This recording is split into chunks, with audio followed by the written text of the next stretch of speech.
15. 마음챙김 의사소통 연습하기. 이 장에서는 마음챙김 의사소통을 실천하여 다른 사람들과 더 깊이 연결하고 진정한 관계를 구축하고 의미 있는 방식으로 삶을 풍요롭게 만드는 방법을 배우게 됩니다. 여러분은 자비로운 경청의 힘, 마음챙김 말하기의 중요성을 탐구하고 응답하기 전에 잠시 멈추고 반성하는 기술을 습득하게 될 것입니다. 또한 자신있게 경계를 설정하고 어려운 대화에 계속 참여하는 방법도 배우게 됩니다. 이 장을 마치면 의사소통 방식을 변화시키고 더 큰 힘과 기쁨을 얻을 수 있는 도구를 갖게 될 것입니다. 다른 사람들과 연결하고 관계를 성장시키는데 마음챙김 의사소통이 필수적인 이유. 공감으로 경청하기. 경청은 우리가 관심을 갖고 있는 사람들에 대해 더 많이 배우고 더 깊은 관계를 구축하고 우리 자신의 감정을 더 잘 이해하는 데 도움이 되는 강력한 도구입니다. 공감은 누군가가 느끼는 것을 실제로 이해하고 그들의 관점을 볼 수 있는 능력입니다. 이는 다른 사람과 의사소통할 때 갖추어야 할 중요한 기술이며 이는 더 나은 경청자가 되는 것에서 시작됩니다. 알아두어야 할 몇 가지 주요 듣기 유형이 있습니다. 적극적 경청은 판단이나 방해 없이 말하는 내용에 주의를 기울이는 것입니다. 주의 깊은 경청은 전달되는 메시지에 완전한 주의를 기울이고 이해하는 것을 포함합니다. 공감적 경청은 시간을 들여 상대방의 입장이 되어 그들이 느끼는 것을 느끼는 것입니다. 효과적인 경청자가 된다는 것은 상대방의 말에 관심을 갖고 있다는 것을 보여주는 것을 의미합니다. 눈을 마주치고 긍정적인 몸짓을 사용하고 진심으로 대화에 참여함으로써 이를 수행할 수 있습니다. 단순히 말만 하는 것이 아니라 표현되는 감정에 집중해 볼 수도 있습니다. 그들이 이것에 대해 어떻게 생각하는가? 와 같은 질문을 스스로에게 물어보세요. 그리고 지금 당장 그들에게 무엇이 필요할 것 같나요? 공감 능력을 키우려면 먼저 상대방의 감정에 마음을 열어야 합니다. 그들의 관점에서 상황을 실제로 보도록 노력하십시오. 판단과 가정을 피하는 것은 이를 더 잘 이해하는 데 도움이 됩니다. 둘째, 호기심을 갖고 질문하십시오. 그들의 의견에 동의하거나 반대할 필요는 없습니다. 단지 그들이 그렇게 느끼는 이유를 이해하려고 노력하십시오. 그들의 감정이 타당하고 중요하다는 것을 보여주세요. 상대방의 감정을 이해하면 그 사람의 감정을 인정하고 소중히 여길 수 있습니다. 상대방이 말한 내용을 다시 반영하거나 자신의 말로 바꾸어 표현해 보세요. 여러분이 그들의 말을 들었을 뿐만 아니라 그들의 감정을 이해하고 감사한다는 것을 보여주십시오. 이렇게 함으로써 그들의 감정이 중요하며 여러분이 듣고 있다는 것을 그들에게 알릴 수 있습니다. 공감하면서 듣는 것은 연습이 필요하지만 올바르게 수행하면 관계와 의사소통이 향상될 수 있습니다. 이는 다른 사람을 더 잘 이해하고 그들의 감정을 존중하는 모습을 보여주는 중요한 도구입니다. 마음챙김 말하기의 힘. 마음챙김 말하기는 관계를 강화하고 이해를 심화시키는 강력한 방법입니다. 이는 여러분이 더욱 솔직해지고 자신의 감정을 더욱 솔직하게 표현하고 주변 사람들과 더 나은 관계를 구축하는 데 도움이 되는 필수 기술입니다. 마음챙김 말하기를 통해 강력하고 의미 있는 진술을 만들 수 있습니다. 시작하는 방법은 다음과 같습니다. 나는 느낀다 진술을 사용하여. 마음챙김 방식으로 말할 때 가장 유용한 기술 중 하나는 나는 느낀다라는 진술을 사용하는 것입니다. 즉, 포괄적인 일반화나 가정을 하기보다는 자신의 개인적인 감정과 경험에 초점을 맞춰야 한다는 뜻입니다. 예를 들어, 여러분은 항상 나를 너무 화나게 만들어요라고 말하는 대신 여러분이 내 말을 듣지 않는 것 같아서 답답해요라고 말할 수 있습니다. 나는 느낀다 진술을 사용함으로써 여러분은 여러분의 감정과 경험을 더 정확하게 표현할 수 있고 더 의미 있는 대화의 문을 열 수 있습니다. 효과적인 마음챙김 진술의 예.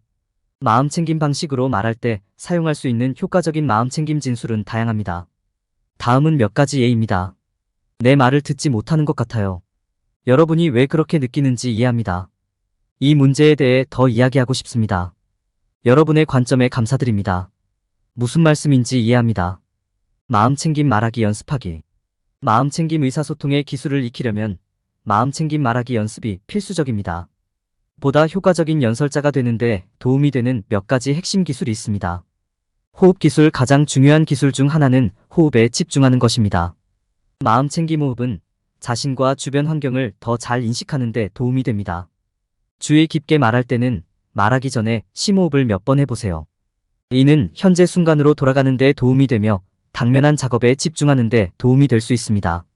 현재 순간에 집중하기 마음챙김 말하기는 현재 순간에 집중하는 것을 의미하기도 합니다. 가정을 하거나 성급한 결론을 내리지 마십시오. 대신 그 순간에 머물면서 여러분이 선택한 단어와 그 단어 뒤에 숨은 감정을 염두에 두십시오.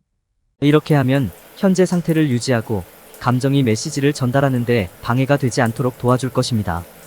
이러한 기술을 사용하고 마음챙김 말하기에 집중함으로써 여러분은 더욱 강력하고 효과적인 의사소통자가 될 수 있습니다. 또한 자신의 감정을 보다 진실되게 표현하고 다른 사람의 감정을 이해함으로써 더 나은 관계를 구축할 수 있습니다. 연습을 하면 마음챙김 말하기에 많은 이점을 얻을 수 있을 것입니다. 반성하는 시간 갖기. 성찰은 마음챙김을 유지하고 기쁨과 의미가 있는 삶을 창조하는 데 중요한 부분입니다. 행동하거나 말하기 전에 생각하는 시간을 갖고 선택과 말의 결과를 의식적으로 고려하는 습관입니다. 성찰은 자기 인식과 이해를 탐구하는 보다 내부적인 과정인 성찰과 동일하지 않습니다. 성찰은 좀 더 외향적이므로 사람이 자신의 행동과 말이 세상에 전반적으로 어떤 영향을 미치는지 고려할 수 있습니다. 잠시 멈추는 순간을 만드는 것은 성찰을 연습하는 좋은 방법입니다. 조용한 순간은 행동하거나 말하기 전에 멈추고 생각할 수 있게 해줍니다. 이를 수행하는 가장 일반적인 방법 중 일부는 침묵을 사용하거나 심호흡을 하거나 응답하기 전에 단순히 10까지 세는 것입니다. 이를 통해 귀하는 옵션을 고려하고 무엇을 하거나 말해야 할지에 대해 정보를 바탕으로 결정을 내리는데 필요한 시간과 공간을 얻을 수 있습니다. 이는 감정이 격렬하고 압도당하고 충동적으로 반응하기 쉬운 까다로운 대화에서 특히 도움이 될 수 있습니다. 명상, 요가, 일기쓰기와 같은 마음챙김 수련도 성찰을 키우는 데 사용될 수 있습니다. 명상은 특히 이 목적에 매우 적합합니다. 왜냐하면 명상의 목표는 현재 순간에 대한 인식을 가져오고 판단 없이 생각과 감정을 관찰하는 것이기 때문입니다. 이는 사람이 자신의 감정을 더 잘 이해하고 부정적인 결과로 이어질 수 있는 사고 패턴과 행동을 인식하는 데 도움이 될 수 있습니다. 또한 이는 신중한 결정을 내리는데 필수적인 자신과 주변 세계에 대한 더 깊은 이해를 개발하는 데 사용될 수도 있습니다. 성찰은 여러분이 내리는 선택에 대해 더 명확하고 통찰력을 얻는 데 도움이 될 수 있습니다. 행동하기 전에 생각할 시간을 가지면 잠재적인 결과를 고려하고 자신의 선택이 자신의 가치와 욕구에 부합하는지 여부를 성찰할 수 있습니다. 이러한 유형의 신중한 의사결정은 후회, 스트레스 및 건강에 해로운 행동 없이 보다 의도적이고 의미 있는 삶을 만드는 데 도움이 될 수 있습니다. 그러므로 다음에 중요한 결정을 내리거나 어려운 대화를 해야 할 때 잠시 멈춰서 생각해 보세요. 약간의 연습이 필요할 수 있지만 이를 통해 자신과 주변 세계에 대한 더 나은 이해를 발전시킬 수 있으며 자신이 하는 모든 일에서 더 많은 기쁨과 목적을 찾을 수 있습니다. 비언어적 의사소통의 이해. 비언어적 의사소통은 다른 사람이 이해하는 데 핵심입니다. 이는 말하지 않고도 감정을 표현하는 방식이며 강한 관계를 구축하는 데 도움이 될 수 있습니다. 비언어적 의사소통에는 얼굴 표정, 몸짓, 목소리 톤이 포함됩니다. 비언어적 단서의 예로는 눈맞춤, 자세, 가벼운 접촉 등이 있습니다. 비언어적 의사소통이 진정성을 알리고 의사소통에서 연결을 구축하는데 어떻게 사용될 수 있는지 이해하는 것이 중요합니다. 비언어적 신호를 해석하려면 신체 언어, 표정, 기타 시각적 신호에 주의를 기울여야 합니다. 우리는 또한 그 사람을 관찰하고 그들이 우리에게 어떻게 반응하는지 살펴보는 시간을 가져야 합니다. 비언어적 의사소통을 해석하려면 약간의 연습이 필요하며 마음챙김을 통해 수행할 수 있습니다. 우리는 현재 순간을 인식하고 감각에 주의를 기울이는 법을 배워야 합니다. 이는 누군가의 신체 언어나 얼굴 표정이 숨겨진 의미를 나타낼 수 있는 경우를 인식하는 데 도움이 됩니다. 예를 들어 누군가가 시선을 돌리는 것은 말하기 전에 생각하고 있거나 불편함을 표현하고 있다는 의미일 수 있습니다. 마음챙김은 또한 인내심을 연습하는 데 도움이 되며 다른 사람에게 온전한 주의를 쏟을 수 있게 해줍니다. 이는 우리의 반응을 깊이 생각하고 단어를 신중하게 선택할 시간을 줍니다. 어려운 대화를 잠시 멈추고 반성할 수 있으면 더욱 생산적인 의사소통과 더 나은 관계로 이어질 수 있습니다. 비언어적 의사소통을 이해하면 관계를 강화하고 자신을 더욱 진실되게 표현하는 데 도움이 될 수 있습니다. 또한 다른 사람의 행동을 해석하고 그들에게 더 가까이 다가가는 데 도움이 될 수 있습니다. 연습을 통해 우리 모두는 비언어적 신호를 더 잘 인식하고 대응할 수 있습니다. 자기 주장으로 경계 설정하기. 자기 주장은 효과적으로 의사소통하고 건전한 경계를 설정하는 데 중요한 도구입니다. 이는 다른 사람을 공격하지 않고 자신을 옹호하면서 자신의 감정과 필요를 정중하게 표현하는 데 도움이 될 수 있습니다. 단호하다는 것은 자신이 말하는 내용이 명확하고 직접적이며 자신의 생각과 감정을 전달하는 것을 두려워하지 않는다는 것을 의미합니다. 독단적 진술의 예. 단호한 진술의 예로는 여러분이 내 말을 방해하면 좌절감을 느낍니다. 답변을 하기 전에 생각할 시간이 필요합니다. 등이 있습니다. 단호한 진술은 공격적이거나 수동적 공격적이지 않다는 점에 유의하는 것이 중요합니다. 그들은 정직하고 직접적이며 정중합니다. 자기주장적인 진술을 하는 방법. 단호한 진술을 할 때 나 진술을 사용하는 것이 중요합니다. 이는 자신의 감정과 욕구를 개인적 책임을 다하는 방식으로 표현하는 것을 의미합니다. 예를 들어, 여러분은 나를 좌절하게 만듭니다라고 말하는 대신 여러분이 나를 방해하면 나는 좌절감을 느낍니다라고 말할 수 있습니다. 또한 구체적이고 일반화를 피하는 것이 중요합니다. 경계 설정을 위한 팁. 경계를 설정할 때 명확하고 일관성을 유지하는 것이 중요합니다. 이는 자신의 경계를 주저없이 확고하게 명시하는 것을 의미합니다. 사람이 아닌 문제에 초점을 맞추는 것도 중요합니다. 그래야 존중심을 유지하고 개인적인 일이 되지 않도록 할 수 있습니다. 신체 언어에 주의하는 것이 중요합니다.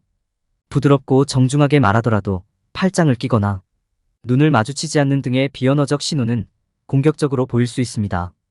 자기 주장을 하는 것은 어려울 수 있지만 경계를 설정하고 효과적으로 의사소통하는 데 있어 매우 귀중한 기술입니다. 구체적이고 존중하는 나 진술을 사용하고 공격성을 피하고 비언어적 단서에 주의를 기울임으로써 자기주장적인 의사소통을 연습하고 더 건강한 경계선을 만들 수 있습니다. 연습과 주의 깊은 인식을 통해 경계를 설정하는 데 더 자신감을 갖고 힘을 얻을 수 있습니다. 어려운 대화에 주의를 기울이기. 어려운 대화에 주의를 기울이는 것은 의미 있는 삶의 중요한 부분입니다. 어떤 환경에서든 스트레스를 줄이고 의사소통을 개선하는 데 도움이 될 수 있습니다. 마음챙김은 현재 순간에 존재하고 자각하는 것이 필요하며 호흡과 주변 환경에 집중함으로써 어려운 대화를 통해 기를 수 있습니다. 이렇게 하면 대화에 계속 집중하고 그 순간에 더욱 진실되게 응답하는 데 도움이 됩니다. 어려운 대화에서 주의를 기울이는 주요 전략 중 하나는 명확한 질문을 하는 것입니다. 이러한 질문은 상대방의 관점을 이해하는 데 도움이 될 수 있으며 응답하기 전에 잠시 멈추고 반성할 기회를 제공할 수도 있습니다.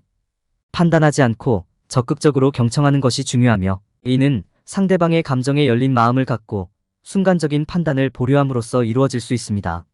어려운 대화에서 주의를 기울이는 또 다른 방법은 침착하게 대응하는 것입니다. 이는 상대방의 관점을 인정하고 인정한다는 뜻이다. 눈맞춤이나 친절한 미소와 같은 비언어적 신호를 사용하여 이해를 표현할 수도 있습니다. 사람이 아닌 문제에 초점을 맞추고 그것이 개인적인 것이 아니라는 점을 기억하는 것이 중요합니다. 마음챙김이 불편한 대화를 피하는 것을 의미하지 않는다는 점을 기억하는 것이 중요합니다. 솔직하고 직접적으로 말하고 열린 마음과 존중심을 유지하면서 자신을 옹호하는 것이 중요합니다. 상대방의 의견에 동의할 필요는 없지만 상대방의 관점을 듣고 이해하는 데 열린 마음을 유지해야 합니다. 어려운 대화에 주의를 기울이면 공통점을 찾고 상호 이익이 되는 해결책에 도달할 가능성이 더 커집니다. 또한 자신을 더욱 진실되게 표현하고 다른 사람들과 더 나은 관계를 구축할 수 있습니다. 연습과 헌신을 통해 어떤 상황에서도 주의를 기울이고 보다 의미 있는 연결을 육성할 수 있습니다. 결론. 이번 장에서 우리는 마음챙김 의사소통의 기술을 탐구했습니다. 우리는 공감하면서 듣는 방법, 마음챙김 말하기의 힘, 잠시 멈춤과 성찰의 중요성, 비언어적 의사소통 이해, 주장을 통해 경계 설정, 어려운 대화에서 마음챙김을 유지하는 방법에 대해 논의했습니다. 이러한 주의 깊은 의사소통 전략을 이해하고 통합함으로써 우리는 주변 사람들과 강력한 관계를 구축하고 관계를 강화할 수 있습니다. 마음챙김 의사소통에서 흔히 발생하는 실수 피하기. 많은 사람들은 대화가 양방향이라는 사실을 잊어버립니다. 공감하며 듣고 번갈아가며 공유하는 대신 자신의 의제나 의견에만 집중합니다. 이는 상대방의 의견과 생각이 존중되지 않기 때문에 상대방의 의견을 충분히 듣기 어렵게 만듭니다. 또한 상대방이 자신의 의견이 진지하게 받아들여지고 있다는 느낌을 받지 못하기 때문에 대화가 의미 있는 수준으로 진행되지 못하게 됩니다. 많은 사람들이 저지르는 또 다른 실수는 생각 없이 말하는 것입니다. 이는 상처를 주거나 부적절한 발언으로 이어질 수 있으며 이로 인해 관계가 손상되고 사람들이 자신의 의견을 듣지 못하고 가치 없는 존재로 느껴지게 될 수 있습니다. 말하기 전에 잠시 멈춰서 우리가 말하고 싶은 내용과 그것이 어떻게 받아들여질지 생각해 보는 것이 중요합니다. 이렇게 하면 우리의 말이 존중심 있고 건설적이라는 것을 확신할 수 있습니다. 많은 사람들은 비언어적 의사소통의 중요성도 잊어버립니다. 그것은 우리가 사용하는 단어만큼이나 중요할 수 있습니다. 이는 우리의 진정한 감정과 의도를 전달하는 데 도움이 되기 때문입니다. 예를 들어 누군가가 나는 괜찮아라고 말했지만 슬픈 표정을 짓고 있다면 그것은 정말로 괜찮지 않다는 것을 보여줄 수 있습니다. 이러한 비언어적 단서를 읽는데 시간을 투자하면 상대방과 대화 전체를 이해하는데 변화가 생길 수 있습니다. 사람들이 대화에서 저지르는 또 다른 실수는 경계를 설정하지 못하는 것입니다. 우리 자신을 옹호하고 우리가 어떤 대우를 받고 싶은지 분명히 하는 것은 어려울 수 있습니다. 경계를 설정하지 않으면 너무 일방적이거나 심지어 대립적인 대화로 끝날 수 있습니다. 우리의 의견이 고려되도록 친절하고 정중한 방식으로 자신을 주장하는 것이 중요합니다. 어려운 대화에서는 주의를 기울이는 것이 중요합니다. 많은 사람들은 상황이 과열될 때 집중력을 유지하고 참석하는 것이 어렵다고 생각합니다. 대화에 참여하기 전에 심호흡을 몇 번 하고 대화 중에 정기적으로 잠시 멈춤으로써 우리는 주의를 기울이고 반응하는 것을 피할 수 있습니다.